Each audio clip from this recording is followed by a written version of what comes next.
আসসালামু আলাইকুম ওয়া রাহমাতুল্লাহি ওয়া বারাকাতুহু। শান্তি বর্ষিত হোক সকল প্রাণের উপর। তো প্রতিবারের মতো এবারও চলে আসলাম নতুন একটি ভিডিও নিয়ে। তো আজকের ভিডিওর আলোচনার বিষয় পলিটেকনিক অ্যাডমিশন রসায়ন। তোমরা জানো যে তোমাদের রসায়নে মোট প্রশ্ন হবে 10 মার্কের। তবে এই 10 মার্ক প্রশ্ন কিন্তু এই মূল বই অনুসারে হবে। সুতরাং আজকে একটা ছোট্ট একটা শর্ট সাজেশন টাইপের কিছু বক্তব্য দেবো আর কি। বক্তব্য মানে টোটাল বিষয়টা একটু আলোচনা করবো। আমি আশা করি তুমি ভিডিওটা দেখলা।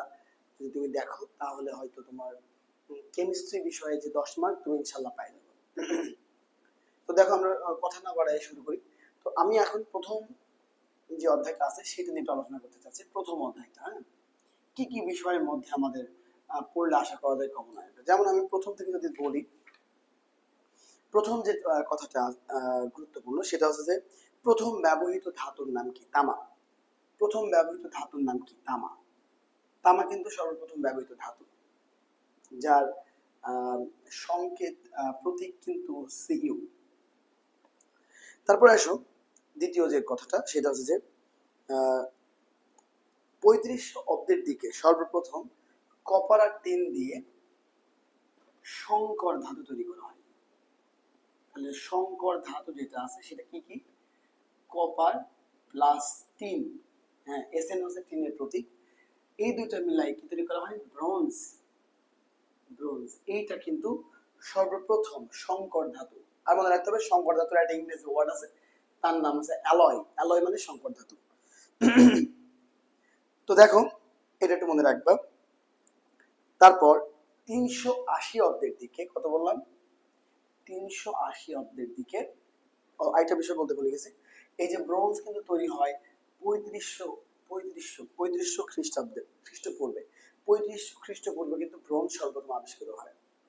তারপর আসলে 380 খ্রিস্টাব্দে কিন্তু আরেকটা বিষয় আবিষ্কৃত হয়, সেটা হচ্ছে যে ডেমোক্রিটাস, বিখ্যাত বিজ্ঞানী ডেমোক্রিটাস। ডেমোক্রিটাস উনি কি করেন? উনি একটা পরমাণুকে উনি নামকরণ করেন, ওনার যেটার নাম দেওয়া আছে অ্যাটম। এবং উনি বলে যে অ্যাটম আসলে অবিভাজ্য, যাকে ভাগ করা যায় না তাকে অ্যাটম নামে আখ্যায়িত করা হয়, যেটাকে ইংরেজিতে বলা হয় ইনডিভিজিবল। তো এইটা প্রথম পৃষ্ঠা থেকে এই কথাগুলো গুরুত্বপূর্ণ। তারপরে আসো রসায়ন চর্চাকে কি বলা হয়? তো আলকেমি মনে রাখবা। এই যে আলকেমি, আলকেমি রসায়ন চর্চাকে বলে, এটা হচ্ছে আসলে আরবি শব্দ। এবং এই কথাগুলা এই তৈরি হয়েছে বা সৃষ্টি করেছেন যে বিজ্ঞানী, তার নাম হচ্ছে জাবের ইবনে হাইয়ান। জাবের ইবনে হাইয়ান, ঠিক আছে? এই লোকটা কিন্তু সর্বপ্রথম এই নামকরণ করেন, জাবের ইবনে হাইয়ান। কিন্তু কথা হচ্ছে যে জাবের ইবনে হাইয়ান কিন্তু মূলত প্রাচীন রসায়নের জনক, কিন্তু আধুনিক রসায়নের জনক যে বিজ্ঞানী তার নাম হচ্ছে অ্যান্টনি ল্যাভয়েসিয়ে। অ্যান্টনি ল্যাভয়েসিয়ে। তাহলে তোমার পরীক্ষায় যদি প্রশ্ন আসে যে প্রাচীন রসায়নের জনক কে? প্রাচীন এবং আধুনিক রসায়নের জনক কে? উনি হচ্ছে যে আধুনিক রসায়নের জনক কি নাম বললাম? অ্যান্টনি ল্যাভয়েসিয়ে। আচ্ছা, ভালো কথা। এবার আসো যে কথাটা আমি বলবো সেটা হচ্ছে যে কাঁচা আম টক কিন্তু পাকা আম মিষ্টি কেন? তোমরা জানো যে কাঁচা আমের মধ্যে দুইটা অ্যাসিড আছে, একটা হচ্ছে সাকসিনিক অ্যাসিড, একটা ম্যালেইক অ্যাসিড। এই দুইটা অ্যাসিড যখন গ্লুকোজ আর ফ্রুক্টোজে পরিণত হয় তখনই কিন্তু আমটা কিন্তু মিষ্টি হয়। দুই নম্বর যে কথাটা সেটা হচ্ছে যে কেরোসিন, প্রাকৃতিক গ্যাস, মোম, এগুলো কি কি যৌগ? এগুলো হাইড্রোকার্বন। হাইড্রোকার্বন মানে কি? যেখানে কার্বন এবং হাইড্রোজেন একসাথে অ্যাডজাস্ট হয় তাকে হাইড্রোকার্বন যৌগ বলা হয়। তারপর অ্যাসিডিটি বাড়লে অ্যান্টাসিড খাওয়া হয় কেন? অ্যাসিডিটি বাড়লে অ্যান্টাসিড খাওয়া হয় কারণ আমাদের যখন পেটে অ্যাসিডিটি হয় তখন এই সেলের মাত্রা পেটে বেড়ে যায়। তোমরা জানো মানুষের দেহে একটাই অ্যাসিড আছে, তার নাম এই সেল বা হাইড্রোক্লোরিক অ্যাসিড। যখন এটা বেড়ে যায় তখন কিন্তু আমাদের ক্ষার যৌগ খাইতে হয়। কি কি ক্ষার খাইতে হয়? ক্ষার খাইতে হয় অ্যালুমিনিয়াম হাইড্রোক্সাইড, আর একটা কি? Magnesium hydroxide. এই দুটো যৌগ যখনই আমরা খাই তখনই কিন্তু আমাদের অ্যাসিড আর ক্ষার বিক্রিয়া করে লবণ এবং পানি উৎপন্ন হয়ে প্রশমিত হয়ে যায়। তো এই কথাগুলো ইম্পর্টেন্ট। তারপরে আসো যেটা ইম্পর্টেন্ট সেটা হচ্ছে যে সেলুলোজ কোথায় কোথায় পাওয়া যায়? বাঁশ, আখের ছোবড়া, এগুলোতে সেলুলোজ পাওয়া যায়। সেলুলোজ মানে আঁশ। আঁশ জাতীয় পদার্থকে সেলুলোজ বলা হয়। তারপরে আসো যেটা প্রিজারভেটিভ কি জিনিস। প্রিজারভেটিভ মূলত খাদ্য সংরক্ষণে কিংবা কোনো বস্তু সংরক্ষণে ব্যবহার করা হয় প্রিজারভেটিভ। তারপর ভারী ধাতু কোনগুলো মনে রাখবা, ভারী ধাতু ভেরি ইম্পর্টেন্ট। ভারী ধাতুটা কিন্তু আসতে পারে, হ্যাঁ, লেড, মার্কারি, হ্যাঁ, মার্কারি, কোবাল্ট, হ্যাঁ, ক্যাডমিয়াম, এগুলো সবগুলো কি ভারী ধাতু। আরেকটা আছে আর্সেনিক। এক দুই তিন চার পাঁচ, এই পাঁচটা যে মৌল আছে এগুলোকে বলা হয় ভারী ধাতু। তো এই ভারী ধাতুগুলোর নামগুলো একটু মনে রাখবা, পরীক্ষায় ভারী ধাতু একটা চলে আসলেও আসতে পারে, ভেরি ইম্পর্টেন্ট। তারপরে আসলে যে ব্যাপারটা কথা বলবো সেটা হচ্ছে কি, সেটা হচ্ছে যে রসায়ন অনুসন্ধানের ধাপ কয়টা মনে রাখবা। রসায়নের অনুসন্ধানের যে ফ্লো চার্টে যে ধাপ আছে সেখানে মোট 6টা ধাপ। রসায়নের ধাপ কয়টা? 6টা ফ্লো চার্টের ধাপ আছে, এটা মনে রাখবা। তারপরে আসো যে ব্যাপারটা আমি আলোচনা করবো সেটা হচ্ছে যে কিছু উদাহরণ তোমাকে মনে রাখতে হবে। যেমন আমি উদাহরণ একটু লিখে দেবো তোমাকে প্রথম অধ্যায় থেকে, এগুলো তোমাকে অবশ্যই মনে রাখতে হবে। যেমন আমি বলি এগুলা অনুধানগুলো তুমি পড়বা বেশি বেশি, এই জায়গাতে কোনগুলো পড়লে তোমার জন্য ভালো হবে একটু খেয়াল করো। যদি তুমি উদাহরণ হিসেবে পড়তে চাও তাহলে মূলত তোমাকে কি করা লাগবে, কোনগুলো পাওয়া লাগবে? বিস্ফোরক পদার্থ, হ্যাঁ, প্রথম কথা আসো যে বিস্ফোরক, বিস্ফোরক পদার্থ কোনগুলা, শুধু উদাহরণ পড়তে হবে, অন্য কিছু না, উদাহরণ পড়তে হবে। যেমন আছে টিএনটি, হ্যাঁ, জৈব পারক্সাইড, জৈব পার অক্সাইড।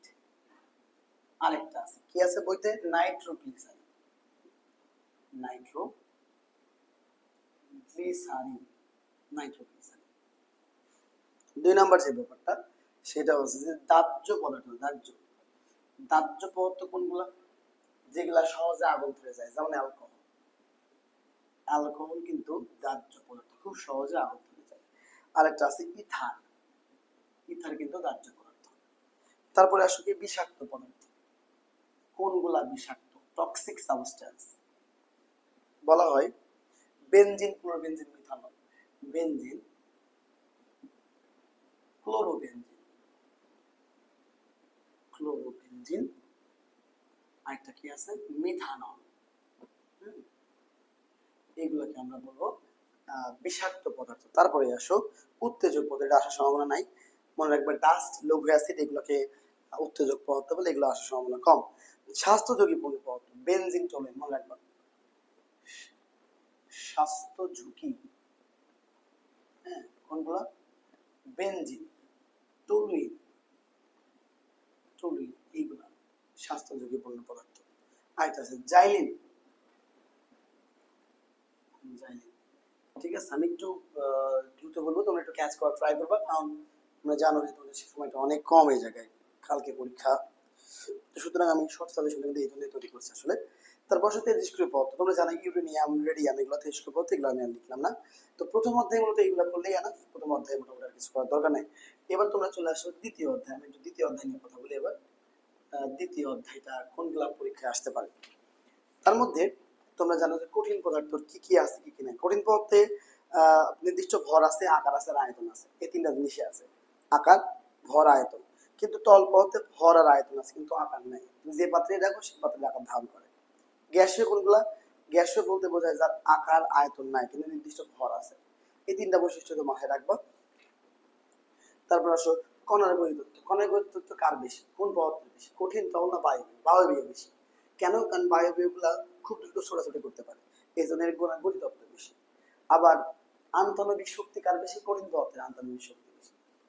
তার মানে শক্তি বেশি বললে কঠিন হবে, আর যদি গতিতত্ত্ব বেশি কার বলে তাহলে কি হবে, তাহলে বায়বীয় পদার্থ হবে, এটা মাথায় রাখবো।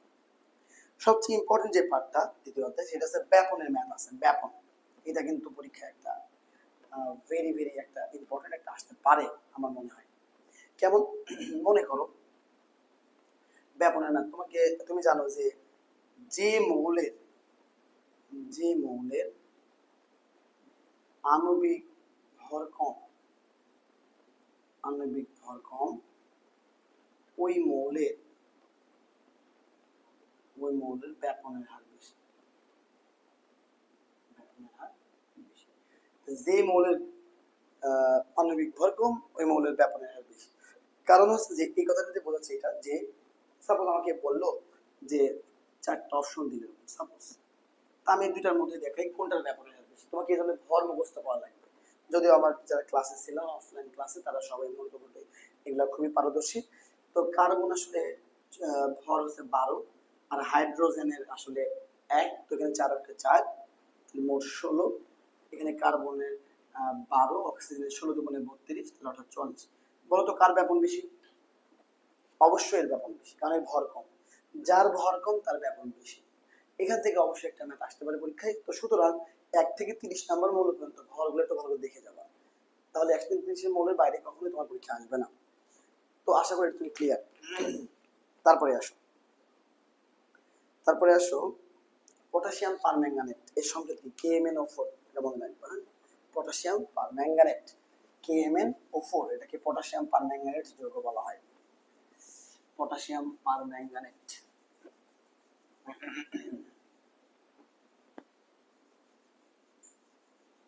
খেয়াল করো। এবার যে বিষয়ে আমি আলোচনা করতে যাচ্ছি সেটা আসলে সিএনজি এর পূর্ণরূপ কি? Compressed natural gas. তোমরা জানো যে সিএনজি যে গ্যাসটা আছে, সিএনজি কম্প্রেসড ন্যাচারাল গ্যাস, এর প্রধান উপাদান দুইটা, এর নাম হচ্ছে বিউটেন, এর নাম বিউটেন, আর একটা আছে প্রোপেন, অর্থাৎ প্রোপেন আর বিউটেন। ওকে, সরি আসলে মিথেন, এটা মিথেন আছে প্রধান উপাদান। আর এলপিজি গ্যাস, এলপিজি যেটা আমরা রান্না করি সেটা গ্যাসের প্রধান উপাদান আছে যেটা প্রোপেন আর বিউটেন। ওকে, প্রোপেন প্লাস বিউটেন, এটা যেন গুলাই না যায়, এটা খেয়াল করবো। হ্যাঁ, সিএনজি মিথেন, এলপিজি প্রোপেন আর বিউটেন, এই দুটো মিলাই তৈরি হয়। তো যাই হোক, এটা একটু দেখবা। মোম কি দিয়ে তৈরি হয়? হাইড্রোকার্বন যৌগ, মানে কার্বন আর হাইড্রোজেন মিলে মোম তৈরি হয়। বরফের গলনাঙ্ক ডিগ্রি কত? 0 ডিগ্রি সেলসিয়াস। পানির স্ফুটনাঙ্ক কত? 100 ডিগ্রি সেলসিয়াস। এগুলো খুব কমন প্রশ্ন। ইউরিয়ার গলনাঙ্ক কত? ইউরিয়ার গলনাঙ্ক কত? 133 ডিগ্রি সেলসিয়াস। সালফারের গলনাঙ্ক কত? 115 ডিগ্রি সেলসিয়াস। আচ্ছা, সবচেয়ে ইম্পর্টেন্ট যে ব্যাপারটা যেটা আমি বলবো ভেরি 3 স্টার এই দ্বিতীয় অধ্যায়, সেটা কি? ওই যে তোমার ঊর্ধ্বপাতন আছে না, ঊর্ধ্বপাতন। ঊর্ধ্বপাতন কি জিনিস? যাকে তাপ দিলে তরল না হয়ে বাষ্প হয় সরাসরি, তাকে ঊর্ধ্বপাতন বলা হয়। এই উদাহরণগুলো পরীক্ষা আসতে পারে। যেমন 1 নাম্বার নিশাদল, নিশাদল কি? NH4Cl, এটাকে বলা হয় নিশাদল। 2 নাম্বার কি আছে? কর্পূর, কর্পূর সংকেতটা ভালো মতো মুখস্থ করতে আছে। সিটেন 18O, 16O, এটা সিটেন A16O, এটা হচ্ছে কর্পূরের সংকেত। 3 নাম্বার ন্যাপথলিন, ন্যাপথলিন কি? সিটেন A8, সিটেন A8। তারপর কি? কঠিন কার্বন ডাইঅক্সাইড, কার্বন ডাইঅক্সাইড হবে কিন্তু এটা সলিড, কঠিন। তারপর কি আছে? তারপর আছে আয়োডিন, আয়োডিন, ঠিক আছে। এবং লাস্টলি যেটা আয়োডিনের পর যে লাস্টলি যেটা, সেটা হচ্ছে যে LCl3, অর্থাৎ LCl3 যেটা আছে অ্যালুমিনিয়াম ট্রাইক্লোরাইড। তো এই 5টা 1 2 3 4 5 6 এই 6টা তোমাকে ভালো মুখস্থ করতে হবে, কারণ এই 6টা থেকে একটা প্রশ্ন আসার সম্ভাবনা খুবই বেশি। তো এগুলো একটু দেখে নাও মনোযোগ দিয়ে। ঊর্ধ্বপাতন সংকেত কোনগুলো, এই সংকেতগুলো একটু দেখে নাও পাশাপাশি সংকেতগুলো। যদি পরীক্ষা থেকে কার্বন ডাইঅক্সাইড আসে তাহলে কিন্তু সলিড থাকা লাগবে, না কিন্তু অপশন উত্তর হবে না। এটা একটু দেখে নিও। এই দ্বিতীয় অধ্যায় কিছু দেখার দরকার নেই মূলত। এবার শুধু তৃতীয় অধ্যায়ের কথা চলে যাই আমরা। তৃতীয় অধ্যায়ে মৌলিক পদার্থ আর যৌগিক পদার্থ নিয়ে প্রথমে কথা আছে। তোমরা জানো যে পৃথিবীতে যত মৌলগুলো আছে, হ্যাঁ, পৃথিবীতে মৌল সংখ্যা 118টা। তোমরা এটা জানো? টোটালি 118টা পৃথিবীতে মৌল আছে। এই 118টার মধ্যে প্রাকৃতিক ভাবে তৈরি হয় 98টা এবং কৃত্রিম ভাবে তৈরি হয় 20টা। আর মানুষের দেহে পাওয়া যায় 26টা। মানুষের দেহে যে 26টা মৌল পাওয়া যায় তার প্রধান উপাদান আবার ক্যালসিয়াম, মানে বেশি পাওয়া যায় ক্যালসিয়াম মানুষের দেহে। এটা মনে রাখবা। পানির অনুপাত, পানির সংকেত কি বলতো? পানির সংকেত হচ্ছে H2। হাইড্রোজেন আর অক্সিজেন অনুপাত কত? 2:1, 2:1, কারণ হাইড্রোজেন 2টা, অক্সিজেন 1টা, তাহলে 2:1। ঠিক আছে, একটু খেয়াল করবে। তো এই একটু গেল। আর এবার আসলে কিছু ল্যাটিন নাম নিয়ে কথা বলি, যেমন sodium, natrium, copper, cuprum, potassium, kalium, silver, argentum, tin, stannum, antimony, stibium, এগুলো পরীক্ষা আসে। মার্কারি, হাইড্রোজাইরাম, এই যে দেখবা বইয়ের আসলে এই এই পর্যায়ে এগুলো দেওয়া আছে, একটু চোখ বুলাই দেখবা, ইজি, খুবই সহজ, একবার দেখলেই পারবা। তারপরে আসো যে বিষয়টা আমি আলোচনা করবো সেটা হচ্ছে পরমাণুর স্থায়ী কণিকা কয়টা। তোমরা জানো যে পরমাণুতে মোট 3টা স্থায়ী কণিকা থাকে। একটা হচ্ছে ইলেকট্রন, প্রোটন এবং নিউট্রন। ইলেকট্রন, প্রোটন এবং নিউট্রন, এই 3টা স্থায়ী পদার্থ বলা হয়। এন্ড প্রশ্ন হচ্ছে এই যে এই মৌলগুলোর ভরগুলা পরীক্ষা আসতে পারে। যেমন আমি বলি ইলেকট্রনের ভরটা পরীক্ষা দিতে পারে কোনটা, 9.110 ইন্টু 10^31 কেজি। খেয়াল করবা কি এককে আছে, এটা কেজিতে কিন্তু 31, কিন্তু গ্রাম হলে 9.110 10^28 গ্রাম। তাহলে কেজিতে হয় 31 আর গ্রামে হয় কত, 28। একটু ভালো করে দেখবা, ওকে। তার সাথে আরো আছে প্রোটনের ভরটা 1.673 ইন্টু 10^24 গ্রাম, আর নিউট্রন অল্প পার্থক্য 1.675 ইন্টু 10^24 গ্রাম। এটা ভরটা দেখলাম। দেখার পর তারপর আমরা চলে আসি পরবর্তীতে যাই। তবে ছোট একটা বিষয় বলে যাই যে ভর সংখ্যা কি কি যোগ করলে ভর সংখ্যা হয়। মনে রাখবা প্রোটন এবং নিউট্রন যোগ করলে ভর সংখ্যা পাওয়া যায়, প্রোটন প্লাস নিউট্রন মিলে ভর সংখ্যা হয়, এটা মাথায় রাখবা। ওকে, এখানে আর কিছু বলার নেই আমার। প্রোটন সংখ্যা বা পারমাণবিক সংখ্যা কোন অক্ষর দিয়ে প্রকাশ করা হয়, জেড। প্রোটন এবং পারমাণবিক সংখ্যাকে জেড দ্বারা প্রকাশ করা হয়। তারপর আসলে রাদারফোর্ডের পরমাণু মডেল তোমরা পড়েছো অলরেডি, 1911 সালে উনি এটা আবিষ্কার করে এবং ওনার মডেলকে বলে সৌর মডেল বলা হয়। ওকে, তারপরে নিলস বোর পরবর্তীতে ওনার সংশোধনী হিসাবে 2 বছর পর 1913 সালে একটা মডেল আবিষ্কার করে যার নাম বোরের মডেল বলা হয়। ওকে, তো বোরের মডেলের যে বিষয়গুলো ছিল তার মধ্যে প্রথমে যে ব্যাপার ছিল যে কোন কক্ষপথে কয়টা ইলেকট্রন ধরবে উনি বলেছিল। যেমন দেখো উনি কক্ষপথ মূলত যেগুলো কথা বলে গেছে, প্রথম কক্ষপথের নাম হচ্ছে কে, দ্বিতীয় কক্ষপথ এল, তৃতীয় কক্ষপথ এন এবং চতুর্থ কক্ষপথ এন। কে এল এম এন। কে তে কয়টা ইলেকট্রন ধরে, 2টা, এল এ 8টা, এম এ 18টা, এন এ 32টা। এরকম ভাবে ইলেকট্রন গুলো ধরে। কে মতবাদ দিয়ে বোর, এবং এর একটা সূত্র আছে ইলেকট্রন ধরে 2n²। 2n² সূত্র অনুসারে আসলে ইলেকট্রন গুলো ধরে। আচ্ছা গেল। উনি আরেকটা বিষয় আবিষ্কার করেছে, সেটা হচ্ছে কৌণিক ভরবেগ। মনে রাখবা কৌণিক ভরবেগ সূত্র কি, এম ভি আর সমান NH/2π। মুখস্থ করবা কৌণিক ভরবেগ সূত্রটা কি, এম ভি আর সমান NH/2π। এর মধ্যে এইচ নামে কিন্তু একটা ব্যাপার আছে, এই মানটা কিন্তু পরীক্ষা আসে। এইচ মানে প্লাঙ্কের ধ্রুবক। কি নাম বললাম, প্লাঙ্কের ধ্রুবক। প্লাঙ্কের ধ্রুবকের মান তুমি মুখস্থ করে ফেলবা, 6.626 into 10^34। M square kg s inverse 1, এই এককটা মুখস্থ করবা। 6.626 into 10^34 m square kg inverse 1, এটাকে বলা হয় কি, প্লাঙ্কের ধ্রুবক। প্লাঙ্কের ধ্রুবক। তো ওকে, এটা একটু পড়বা। আলোর বেগ কত তোমরা জানো, 3×10⁸, এটা নিয়ে কথা বলছি না। এই তো গেল তোমার হচ্ছে যে মডেলের ব্যাপারটা গেল। মডেলের বাইরে কিছু আশা করি আর আসবে না। উপশক্তির স্তরে যে ইলেকট্রন ধরার ক্ষমতা, এটাকে বলা হয় 12+1। আচ্ছা, এটা তোমরা আরো এটা কথা বলবো না। পরমাণু ইলেকট্রন বিন্যাসের নীতি কয়টা, পরমাণু ইলেকট্রন বিন্যাসের নীতি 3টা। বইতে দেওয়া আছে, পাউলির বর্জন নীতি, আউফবাউ নীতি এবং মুন্ডের নীতি। এই 3টা দেখলে একটু এখানে হবে, এখানে সেমন কিছু নাই, 3টা এইটুকু জানলে হবে। কয়টি মৌলের ইলেকট্রন বিন্যাসের ব্যতিক্রমতা আছে, 2টা মৌল। একটা নাম আছে কি কপার, একটা নাম আছে ক্রোমিয়াম। কপারের ইলেকট্রন কয়টা, 29টা। ক্রোমিয়াম ইলেকট্রন কয়টা, 24টা। মনে রাখবে। আইসোটোপ তোমরা জানো, আমি শিখাইছিলাম আইসোটোপ মানে কি, যাদের প্রোটন সংখ্যা সমান ভর সংখ্যা ভিন্ন তাদেরকে আইসোটোপ বলা হয়। হাইড্রোজেনের আইসোটোপ কয়টা, হাইড্রোজেন আইসোটোপ 7টা। হাইড্রোজেন আইসোটোপ 7টা, তার মধ্যে 3টা প্রকৃতিতে পাওয়া যায় আর 4টা ল্যাবরেটরিতে তৈরি করা যায়, এটা মনে রাখবে। আচ্ছা, তার মানে হাইড্রোজেনের কিন্তু ওই বইতে ওই নামগুলো দেওয়া আছে, যে হাইড্রোজেনের 1 নম্বর যে হাইড্রোজেন, তার নাম তোমার আছে আইসোটোপ, তার নাম হচ্ছে protium, 2 number deuterium, 3 number tritium, এইরকম ভাবে আর কি। হ্যাঁ, তো এগুলো তোমরা পারবা না, দ্বিতীয় অধ্যায় থেকে এগুলো পড়বো ভালো করে। তারপর তৃতীয় অধ্যায় থেকে আরেকটা বিষয় আছে, দেখবা 30 কিলো আইসোটোপের ব্যবহার, এই পেজ থেকে পড়বা কোনটা, রোগ নির্ণয় বা কোন আইসোটোপের মাধ্যমে দেহে গামা রশ্মি প্রয়োগ করার মাধ্যমে, কিসের মাধ্যমে, টেকনিশিয়াম 99 টেকনিশিয়ান 99 এর মাধ্যমে রোগ নির্ণয় ব্যবহার করা হয়। টেকনিশিয়ান 99 এর লাইফ টাইম কয় ঘন্টা? 6 ঘন্টা। টেকনিশিয়ান লাইফ টাইম কয় ঘন্টা? 6 ঘন্টা, মনে রাখবো। তারপর রোগ নিরাময় যেগুলো আছে আইসোটোপের ব্যবহার, তার মধ্যে আয়োডিন 131 আছে, যেটা দিয়ে থাইরয়েডের মতো পরীক্ষা করা হয়, এবং টিউমার সংক্রমণে ব্যবহার করা হয় যেটা, সেটা হচ্ছে কোবাল্ট 60। মনে রাখবে এই কথাটা। টিউমার টিউমার টিউমার এটা কিন্তু কোবাল্ট 60 ব্যবহার করা হয়।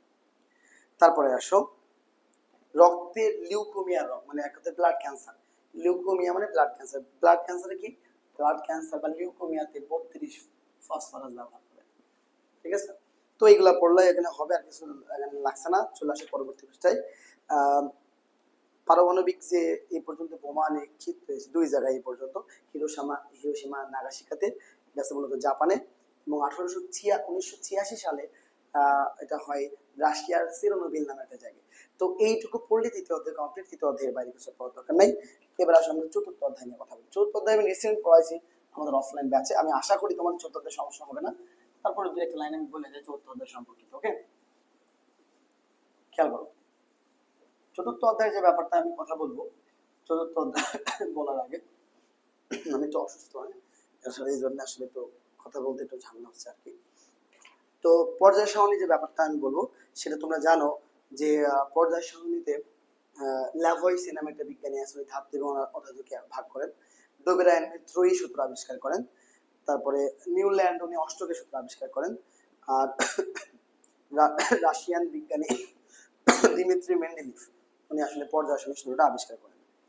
মেন্ডেলিভ কিন্তু প্রথমে 63টা মৌল আবিষ্কার করে আর 4টা মৌল সম্পর্কে ধারণা দিয়ে যায়, মানে অনাবিষ্কৃত আর কি। পরবর্তীতে কিন্তু ওনার এই ভবিষ্যৎবাণী যে 4টা মৌল সম্পর্কিত করেছিল সেগুলো কিন্তু মিলে যায়। তো এটা একটু দেখবা। আগে কিন্তু পারমাণবিক ভর অনুসারে তোমার হচ্ছে পিরিয়ডিক টেবিল বা পর্যায় সারণী সাজানো হয়েছিল, কিন্তু পরবর্তীতে 1913 সালে বিজ্ঞানী মোসলে পারমাণবিক ভরের পরিবর্তে পারমাণবিক সংখ্যা ব্যবহার করেন। কত সালে? 1913 সালে। পর্যায় সারণীতে গ্রুপ কয়টা? মনে রাখবা, পর্যায় সারণীতে গ্রুপ সংখ্যা, পর্যায় সারণীতে মোট গ্রুপ সংখ্যা কয়টা? গ্রুপ এবং পর্যায় মনে রাখবে, পর্যায় 7টা এবং গ্রুপ 18টা। ঠিক আছে, আর এর মধ্যে দুইটা বিশেষ নাম আছে, একটা হলো ল্যান্থেনাইট আর একটা অ্যাক্টিনাইট। ল্যান্থেনাইট কত? 57 থেকে 71 পর্যন্ত ল্যান্থেনাইট। তারপর আছে অ্যাক্টিনাইট কত? অ্যাক্টিনাইট কিন্তু বলা হয় 89 থেকে 103 নাম্বার মৌল পর্যন্ত। এটুকু দেখবে এই জায়গায়। পর্যায় ইলেকট্রন বিন্যাস তোমরা গ্রুপ পর্যায়ে নির্ণয় করতে পারো, এটা আমি কথা বললাম এই বিষয়ে। আচ্ছা, তারপরে আসলে যে ব্যাপারটা সেটা হচ্ছে যে 74 পেজ নামে একটা বইয়ের আছে পেজ, ক্ষার ধাতু কোনগুলা? তোমরা জানো গ্রুপ নাম্বার 1 এগুলাকে ক্ষার ধাতু বলা হয়, গ্রুপ নাম্বার 2 এগুলাকে মৃৎ ক্ষার ধাতু বলা হয়। মৃৎ ক্ষার ধাতু কারা? যাদের মাটি থেকে পাওয়া যায়। মোটা ধাতু কোনগুলা? যেগুলা টাকা হিসাবে, কয়েন হিসাবে ব্যবহার করতে হতো। তো মূলত 4টি মৌল আছে 11 নম্বর গ্রুপে, তার মধ্যে 3টা মৌলকে তোমার মোটা ধাতু হিসেবে ব্যবহার করা হয়। কোনগুলা? Copper, silver, gold. একটা ব্যবহার করা হয় না, তার নাম কি? একটা যেটা ব্যবহার করা হয় না তার নাম হচ্ছে রনজেনিয়াম। রনজেনিয়ামটা ব্যবহার করা হয় না, কারণ ওটা ব্যবহার করা সম্ভব না আসলে, কারণ ওটা তেজস্ক্রিয়তা আছে। তারপরে আসো হ্যালোজেন গ্রুপ। হ্যালোজেন গ্রুপ কোন গ্রুপকে বলা হয়? 17 নম্বর গ্রুপ। কোনগুলা? Fluorine, chlorine, bromine, iodine, astatine, এগুলাকে বলা হয় হ্যালোজেন গ্রুপ। এগুলোকে লবণ তৈরিতে কাজে লাগে। নিষ্ক্রিয় মৌল কোনগুলা? তোমরা জানো 18 নম্বর গ্রুপকে নিষ্ক্রিয় মৌল বলা হয়। অবস্থান্তর কোনগুলা? 3 নম্বর গ্রুপ থেকে 12 নম্বর গ্রুপ পর্যন্ত অবস্থান্তর মৌল বলা হয়। এগুলা পড়লে আর কিছু দরকার নেই। আচ্ছা, তারপরে 118টা মৌলের মোট কয়টা বৈশিষ্ট্য আছে? 944টা বৈশিষ্ট্য আছে। ওকে, আর চতুর্থ অধ্যায় আর কিছু পড়ার দরকার নেই। চতুর্থ অধ্যায় এনাফ, এটুকু এনাফ। আচ্ছা, পঞ্চম অধ্যায় নিয়ে কথা বলি। পঞ্চম অধ্যায়ের নাম কি? রাসায়নিক বন্ধন। রাসায়নিক বন্ধনের যে ব্যাপারটা আমি বলবো সেটা হচ্ছে এমন যে তোমরা জানো যে যোজ্যতা আর যোজনী একটা ব্যাপার আছে। তো যোজ্যতা কোনগুলা? কোন একটা মৌলিক শেষ কক্ষপথে কয়টি ইলেকট্রন থাকে এটাকে বলা হয় যোজ্যতা। আর যোজনী মানে কি জিনিস? যোজনী মানে কোন একটা মৌলিক যদি ধাতু হয় তাহলে শেষ কক্ষপথে ইলেকট্রন সংখ্যা, যদি অধাতু হয় কয়টা ইলেকট্রন হলে শেষ কক্ষপথ পূর্ণ হয় সেটাকে অধাতু যোজনী বলা হয়। এটা একটু মাথায় রাখবে। সুপ্ত যোজনী টপিকসটা ভেরি ইম্পর্টেন্ট, এটা একটু দেখবা। তারপরে এদিকে তোমার যোজনী, কোনগুলার যোজনী একাধিক? যেমন Fe বা আয়রন, এর যোজনী 2টা। ঠিক আছে, একটা আছে ফেরাস, একটা ফেরিক, মানে 2 আর 3। সালফারের জন্য 3টা, 2 4 আর 6, ঠিক আছে। তো এগুলো একটু দেখবা। কপারের জন্য 2টা, 1 আর 2। কার্বনের জন্য 2টা, 2 আর 4, এগুলোটা দেখবা। এই তো এগুলা থেকে আর এমন কিছু প্রশ্ন পরীক্ষা আসে না। তোমরা চলে যাবা যে টপিকটা, এবার সেটা হলো যে তোমাকে অপশন দিয়ে বলবে নিচের কোনটা আয়নিক যৌগ, কোনটা সমযোজী যৌগ। এটা একটু খেয়াল করো। আয়নিক যৌগ যদি বলে, আয়নিক মনে রাখবা সেটা হচ্ছে যে ধাতু প্লাস অধাতু। ধাতু প্লাস, একটা ধাতু একটা অধাতু। যারা ধাতু অধাতু ছিল না তাদের বলি, ইলেকট্রন বিন্যাস করার পর দেখবা শেষ কক্ষপথে যদি 1 2 3টা ইলেকট্রন থাকে তারা ধাতু হয়।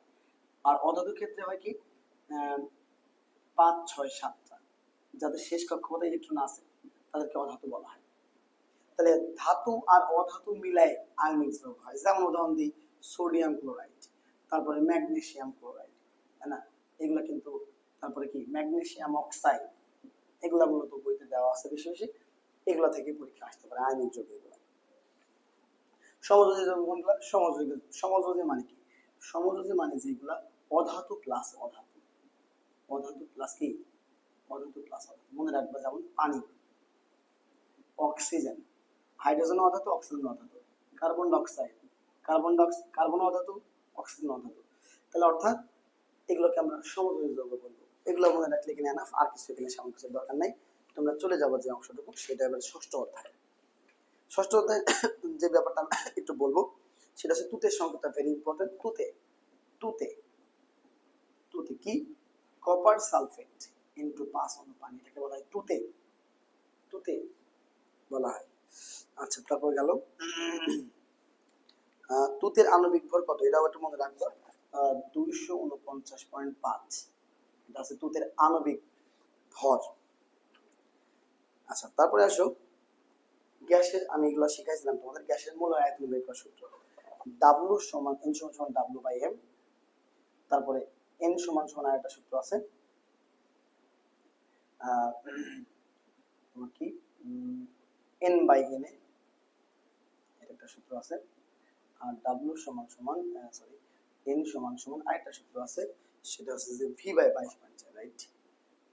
এই তিনটা 1 2 3, এই তিনটা জিনিস মনে রাখবা, অপশন এগুলো দিতে পারে।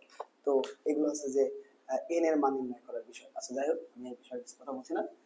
তারপরে আসো যে বিষয়টা একটু দেখাবো, সেটা হচ্ছে মোলারিটি সম্পর্কে। তোমরা জানো মোলারিটি। মোলারিটিতে ছোট একটা বিষয়, আমি একটা কথা বলি এই বিষয়ে, মোলারিটি ব্যাপারটা নিয়ে। তোমরা জানো যে মোলারিটির যে সূত্রটা বইতে দেওয়া আছে, একটাই সূত্র দেওয়া আছে, সেটা কি? W সমান SVM by 1000। SVM by 1000। S মানে কি? মোলারিটি। V মানে কি? মিলিলিটার এককে আয়তন। M মানে কি? আণবিক ভর। W মানে কি? গ্রাম এককে ভর। গ্রাম এককে ভর। এগুলো একটু মাথায় রাখবা, তাহলে এখানে হয়ে যাবে। তারপরে আসো দুইটা ওয়ার্ড এখানে আসে, একটা আছে যে তোমার বলি সেমিমোলার। সেমিমোলার এর মানে কি? 0.5 মোল। ডেসিমোলার, ডেসিমোলার 0.1 মোল। মুখস্থ করবা ভালো করে। সেমিমোলার 0.5 মোল, ডেসিমোলার 0.1 মোল করে ফেলবা। ওকে, তাহলে এখানে আর এমন কিছু জিনিস নাই যেগুলো পরীক্ষা আসার মতো। 1 মোল গ্যাসীয় পদার্থের আয়তন 22.4 লিটার, মনে রাখবা। 1 মোল গ্যাসীয় পদার্থের আয়তন 22.4 লিটার, এই কথাটা পরীক্ষা আসতে পারে। আচ্ছা, তারপরে আসো লিমিটিং বিক্রিয়ক কাকে বলে? কোনো বিক্রিয়ায় যে মূল আগে শেষ হয়ে যায় তাকে লিমিটিং বিক্রিয়ক বলে। আচ্ছা, এগুলো একটু মনে রাখলাম। 100% বিশুদ্ধ মৌলকে কি বলা হয়? অ্যানালার গ্রেড পদার্থ, অ্যানালার। অ্যানালার কি বলে? 100% বিশুদ্ধ যেগুলো আছে সেগুলোকে অ্যানালার বলা হয়। ওকে, আশা করি ক্লিয়ার এটা। এবার চলে আসতে হবে আমাদের যে অধ্যায়টা, সেটা হচ্ছে 7 অধ্যায়। 7 অধ্যায়ের যে ব্যাপারটা আমি বলবো সেটা হচ্ছে যে তোমরা জানো যে রাসায়নিক পরিবর্তন 2 প্রকার। একটা হচ্ছে ভৌত পরিবর্তন, আরেকটাকে বলা হয় রাসায়নিক পরিবর্তন। ভৌত পরিবর্তনে কি হয়? ওই মৌল থেকে ওই মৌলই পাওয়া যায়। রাসায়নিক কি? নতুন কিছু তৈরি হয়। রাসায়নিক পরিবর্তনের কথা যখনই বলতে যাব, তখন সবচাইতে যে বিষয়টা আমাকে বলতেই হয় সেটা হচ্ছে যে মরিসার সংকেত। Very very important. মরিসা কি? Fe2O3 into NH2O। পরিষ্কার সংখ্যা ভালো করে পড়বে একদম। Fe2O3 into NH2O, NH2O বুঝতে পারবা। আচ্ছা ওকে, এটা আর কিছু বলার না এখানে। রাসায়নিক বিক্রিয়ার দিক অনুসারে বিক্রিয়া দুই প্রকার, একটা একমুখী বিক্রিয়া, একটা উভমুখী বিক্রিয়া, এটা মাথায় রাখবা। আর এই যেটা তাপ উৎপাদী এবং তাপ হারি বিক্রিয়া কি জিনিস? যে বিক্রিয়ায় তাপ উৎপন্ন হয়ে থাকে তাপ উৎপাদী বিক্রিয়া বলা হয়, যে বিক্রিয়ায় তাপ হারায় যায় তাকে তাপ হারি বিক্রিয়া বলা হয়। তো এখানে আমি দুইটা বিক্রিয়া এখানে লিখবো তোমাদের জন্য, যেগুলো ভেরি মাচ ইম্পর্টেন্ট। তো দেখো সেগুলো কোনগুলা। এই বিক্রিয়াটা আমাকে লিখতেই হবে N2 plus 3H2, ঠিক আছে? এটা কি হয়? 2 অ্যামোনিয়া তৈরি হয়, অ্যামোনিয়া তৈরি হয়। তো এই বিক্রিয়ায় কি কি লাগে জানো? প্রভাবক লাগে, প্রভাবক লাগে Fe, আয়রন প্রভাবক লাগে এই বিক্রিয়ায়। তারপরে অ্যামোনিয়া তৈরিতে তারপরে চাপ লাগে। কতটুকু চাপ লাগে? 200 থেকে 250 এটিএম। এটিএম মানে কি? অ্যাটমসফিয়ার। তারপরে আসো তাপমাত্রা লাগে। কতটুকু তাপমাত্রা লাগে? 450 থেকে 550 ডিগ্রি সেলসিয়াস। এটা কি বলা হয়? এই তিনটা বিষয় মুখস্থ করবে ভালো করে, যে অ্যামোনিয়া তৈরিতে কি কি লাগে, প্রভাবক, চাপ আর তাপমাত্রা। একটু দেখে নিবা। ওকে, এখানে আর কিছু বলার নাই আমার। আর মনে রাখতে হবে তাপ উৎপাদী বিক্রিয়ায় ডেল্টা এইচ এর মান মাইনাস হয়, আর তাপহারী বিক্রিয়া ডেল্টা এইচ এর মান প্লাস হয়। যেমন এই বিক্রিয়া ডেল্টা এইচ এর মান কত জানো? -92 কিলো জুল। এটা পরীক্ষা কিন্তু আসে। তারপর আসো রেডক্স বিক্রিয়া। তোমরা জানো যে জারণ বিজারণ বিক্রিয়াকে রেডক্স বিক্রিয়া বলা হয়। এটা গেল। তারপরে আসো যে ব্যাপারটা আলোচনা করি, সেটা হচ্ছে যে জারণ সংখ্যা নির্ণয়। তোমাকে একটা প্রশ্ন দিয়ে বললো সাপোজ KMnO4, এটা ম্যাগনেসিয়ামের জারণ সংখ্যা কত? এটা আমি তোমাদের শিখাইছিলাম। পটাশিয়ামের মানটা মুখস্থ রাখতে হবে 1, যেটা বের করতে এটা x, আর অক্সিজেন হচ্ছে -214 সমান সমান 0, এরকম 0 ধরতে হয়। 0 ধরার পর 1 প্লাস x, এটা প্লাস না মাইনাস না মাইনাস, 4 দুগুণে 8 সমান 0, x minus 7 equals to 0, অর্থাৎ x এর মান কত? 7 প্লাস 7, অর্থাৎ ম্যাঙ্গানিজের মান কত? প্লাস 7। মুখস্থ রাখবো প্রয়োজন। তো এই মানগুলো এই যে আমি 1 ধরছি, এই যে অক্সিজেনের মানটা হচ্ছে যে -2, এই যে অক্সিজেনের মানটা -2 ধরছি, এগুলো কিন্তু আমার মুখস্থ মান, ঠিক আছে? সুতরাং এই মানগুলোকে মনে রাখবা। এগুলো দিয়ে কি করা যায়? জারণ সংখ্যা নির্ণয়। আমি যেটা বোঝালাম এটা কি? জারণ সংখ্যা, ঠিক আছে?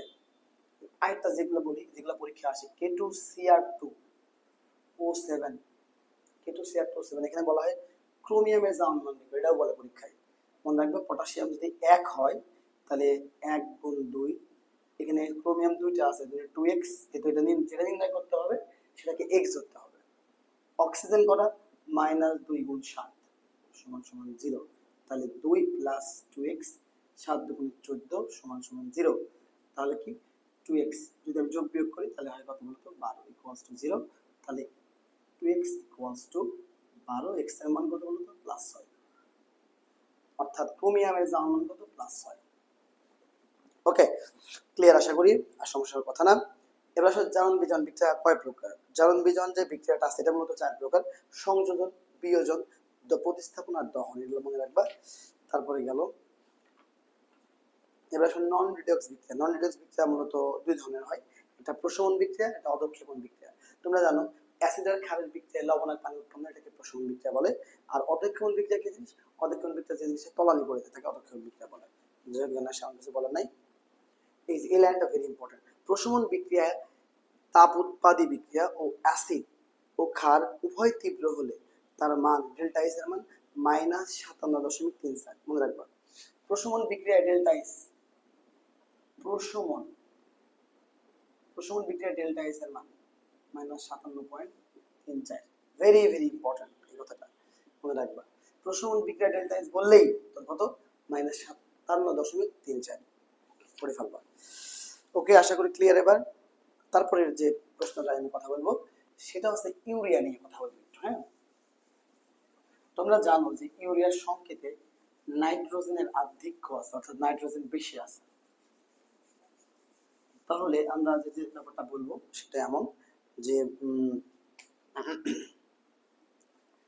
ইউরিয়ার সঙ্গে কি H2N bond CO bond NH2, এটাকে বলা হয় কি বলা হয়, এটাকে ইউরিয়া বলা হয়। ইউরিয়ার সঙ্গে বুঝতে পারবা ভালো করে ইকুয়েশন, ওকে। আচ্ছা তারপরে আসো, ইথিলিন থেকে কি তৈরি হয়, পলিথিন তৈরি হয়। কতটুকু তাপমাত্রা লাগে, 200 ডিগ্রি সেলসিয়াস। চাপ কত লাগে, 1200 অ্যাটমসফিয়ার এটিএম, 1200 এটিএম লাগে, আর তাপমাত্রা লাগে 200 ডিগ্রি সেলসিয়াস। একটু মাথায় রেখো। মরিচার সংকেত আমি অলরেডি আগেই বলেছি, এখানে আর কিছু বলার নাই। বালু, বালুর সংকেত কি, বালুর সংকেত আছে SiO2, যার নাম হচ্ছে সিলিকন ডাইঅক্সাইড। এটা কি পদার্থ, এটা অম্ল বা অ্যাসিড। বালু কিন্তু অ্যাসিড, অম্ল বা অ্যাসিড, ওকে। এটা একটু পড়লাম, এখানে আর কিছু দরকার নাই।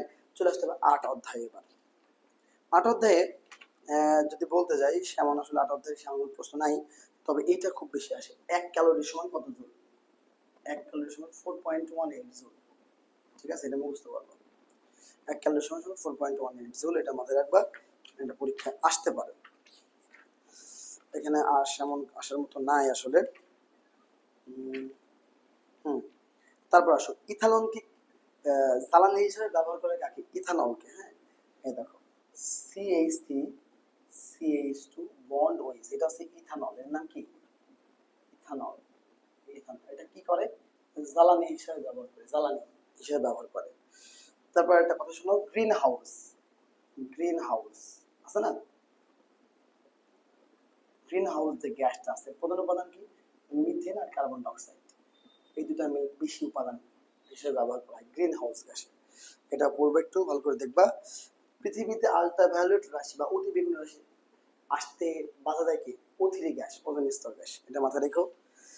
যুক্তরাষ্ট্রের যে সব গাড়িতে আছে শতকরা 10 ভাগ ইথানল জ্বালানি হিসেবে সাথে মিশানো হয়, মানে ওরা যে জ্বালানি ব্যবহার করে তার সাথে 10% ইথানল মিশিয়ে ব্যবহার করে যুক্তরাষ্ট্র। তারপরে আসো, তড়িৎ রাসায়নিক কোষ। তো তড়িৎ রাসায়নিক কোষ হচ্ছে 2 প্রকার, একটার নাম হচ্ছে তড়িৎ বিশ্লেষ্য কোষ, আর একটা আছে গ্যালভানিক কোষ। তো এটা একটু মাথায় রাখো। তীব্র তড়িৎ বিশ্লেষ্য কোনগুলা, সোডিয়াম ক্লোরাইড, এটা পরীক্ষায় আসে, কপার সালফেট আর সালফিউরিক অ্যাসিড। আর মৃদু কোনগুলা, মৃদু ইথানোয়িক অ্যাসিড, এটা পরীক্ষায় আসে। তারপরে আসো, এদিকে আর সেমন কিছু ইম্পর্টেন্ট দেখছি না এখানে তোমাদের, বিশেষ করে পলিটেকনিক অ্যাডমিশনের জন্য। আচ্ছা, নিউক্লিয়ার ফিশন আর ফিউশন বিক্রিয়ায় একটা রিঅ্যাকশন আছে, একটা ম্যাথ শিখাইছিলাম, ওই ম্যাথটা একটু দেখো, ওটা তোমরা পারবা, সমস্যা নাই। তো এই তো গেল 8 অধ্যায়। 9 অধ্যায় এবার তুমি একটু আসো। 9 অধ্যায়ের নাম কি বলতো, অ্যাসিড ক্ষার সমতা। অ্যাসিড ক্ষার সমতা তুমি অলরেডি 9 অধ্যায় পড়েছো ভালো মতো করে, অফলাইন ব্যাচে খুব সমস্যা হওয়ার কথাই না। 9 অধ্যায় আমি পড়াইছি, বই নেই।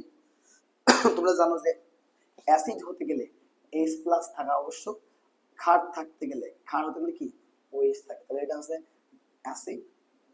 আবার H+ কে আবার প্রোটন নামেও কিন্তু আখ্যায়িত করা হয়, এটা হচ্ছে ক্ষার, অ্যাসিড এবং ক্ষার। তো গেল এটা। তারপরে আসো, যেটা বলবো আমি, অ্যাসিডের যে স্বাদ, এটা কেমন, টক স্বাদ যুক্ত। তো এখানে আর সেমন কিছু দেখছি না সেমন। তো প্রশমন বিক্রিয়া তোমরা জানো কি, আচ্ছা হ্যাঁ, যেটা বলছিলাম পিএইচ, এটা ভেরি ইম্পর্টেন্ট টপিক। পিএইচ এর যে সূত্রটা মাইনাস লগ H+, এটা পিএইচ এর সূত্র। তারপর যে বিষয়টা তোমার জানা লাগবে,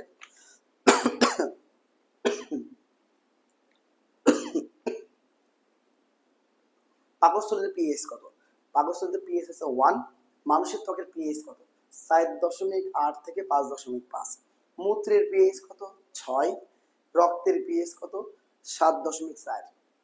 অগ্নাশয়ের রসের পিএইচ কত, 8.1। এই 5টা পিএইচ এর মান দেওয়া আছে, এই 5টা পিএইচ এর মানে ভালো লাগবে, কাজে লাগবে, অবশ্যই ভালো করে পিএইচ এর মানগুলো দেখে যাবা। আচ্ছা গেল এখানে, আর সেমন কিছু এখানে নাই। হ্যাঁ, পানি বিশুদ্ধকরণ করা, কত ডিগ্রি সেলসিয়াস তাপমাত্রা, এগুলো পরীক্ষায় আসে। তোমরা জানো যে বিওডি কি জিনিস, বিওডি মানে বায়োলজিক্যাল অক্সিজেন ডিমান্ড, আর সিওডি মানে কেমিক্যাল অক্সিজেন ডিমান্ড। এই যে বিওডি আর সিওডি যে ব্যাপারটা আছে, এটা বললাম। তারপর আসো যে ব্যাপারটা, ফিটকিরি, পানি কতটুকু সময় ধরে ফুটালে বিশুদ্ধ হয়? 15 থেকে 20 মিনিট মনে রাখবা। ফিটকিরির সংকেতটা একটু ভালো করে মনে রাখবা। ফিটকিরি, ফিটকিরি সংকেত কি? K2SO4 into aluminium aluminium into SO4 3 into 24 অনু পানি। প্রশ্ন পরীক্ষা আসতে পারে যে কি ফিটকিরিতে কত অনু পানি থাকে? তুমি লিখবা 24। ফিটকিরিতে 24 অনু পরিমাণ পানি থাকে। তার সংকেতটা একদম ভালো করে দেখবা। প্রথমে K2SO4 অর্থাৎ পটাশিয়াম থাকে, অ্যালুমিনিয়াম থাকে এবং 24 অনু পানি থাকে। সবগুলোতেই সালফেট আয়নের আধিক্য দেখা যায়। তো যাই হোক, এগুলো তোমরা একটু দেখো। তারপর আসলো 10ম অধ্যায়, ধাতু নিষ্কাশন। ধাতু নিষ্কাশনে কি আসে আমি তোমাদের বলি। ধাতু নিষ্কাশনে বেসিক্যালি প্রশ্ন আসে এই যে এটা, স্টিল তৈরিতে কি কি ব্যবহার করা হয়? 99% লোহা আর কার্বন 1%। পার্সেন্ট মুখস্থ করার দরকার নেই। পরীক্ষা আসবে যে স্টিল তৈরিতে কি কি ব্যবহার করা হয়? লোহা আর কার্বন। ইস্পাত, স্টেনলেস স্টিল, লোহা, ক্রোমিয়াম আর নিকেল। পিতল, কপার আর জিঙ্ক। কাঁসা, কপার আর টিন। হ্যাঁ, এই যে জিনিসগুলো একটু ভালো করে মনে রাখবে। হ্যাঁ, কাঁসাদের পরীক্ষায় এটা এবার আসতে পারে। পিতল নাই কাঁসা, এটা আসতে পারে। পিতল তৈরি করে কপার আর জিঙ্ক দিয়ে, আর কাঁসা তৈরি করা হয় কপার আর টিন দিয়ে। এটা মনে রাখবে। তাতে হয়ে যাবে 5000 খ্রিস্টপূর্ব থেকে 3000 খ্রিস্টপূর্ব এটাকে বলা হয় তাম্রযুগ, আর 3000 থেকে 1000 পর্যন্ত এগুলো ব্রোঞ্জ যুগ। এটা মনে রাখবা। তো এই তো এখানে এগুলো লাগে না। তারপর আসলে ইলেকট্রোপ্লেটিং এর ব্যাপারে বলি এবার। তোমরা জানো ইলেকট্রোপ্লেটিং যে ব্যাপারটা, একটা সক্রিয় ধাতুর উপর একটা নিম্ন সক্রিয় ধাতু প্রয়োগ করাকে বা